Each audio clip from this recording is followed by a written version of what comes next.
No,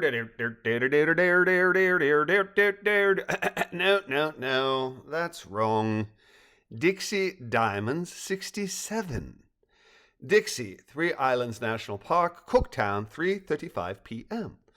Though our 7 in-the-know wary warriors were separated by 200 kilometers and scattered in 3 separate locations, Balloony's speed of thought telepathy allowed for near instantaneous communication between the 3 compass points.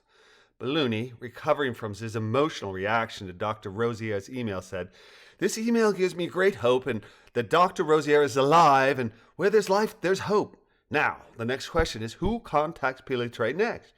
"I don't understand," Karen said. "Dr. Rosier specifically said not to contact him again."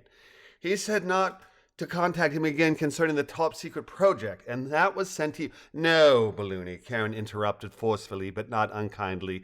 "Since Dr. Rosier chose to CC the board, that email was sent to all of us, not just me. It's obvious he's not willing to discuss the subject. Therefore, our next communication with him needs to take a different approach." "I understand what you're saying," Karen, Balloony responded quietly. "But because Piletre may be our only defense against Brency, we have to email him again as soon as possible in order to better prepare for Brency's attack. Brency is due here in 5 hours. We don't have time to play games." "If I may," Lizzie said, "rather than arguing, I suggest we compose a rough draft email, edit it until all are satisfied, and, once we have a united front, send our email to Dr. Rosier. Does that seem reasonable to everyone?"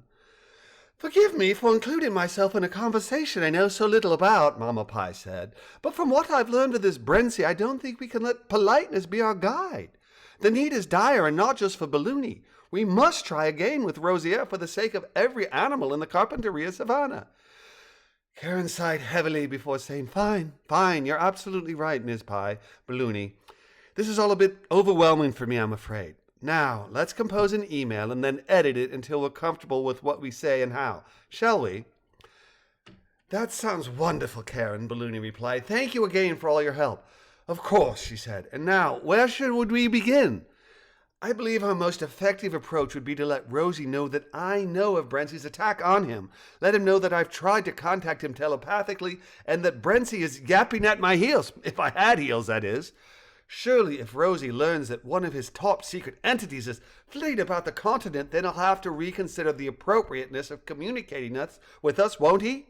"One way to find out," Hetty said. "Let's get cracking." His imaginary sea monster wordplay going unnoticed and therefore unappreciated by his audience.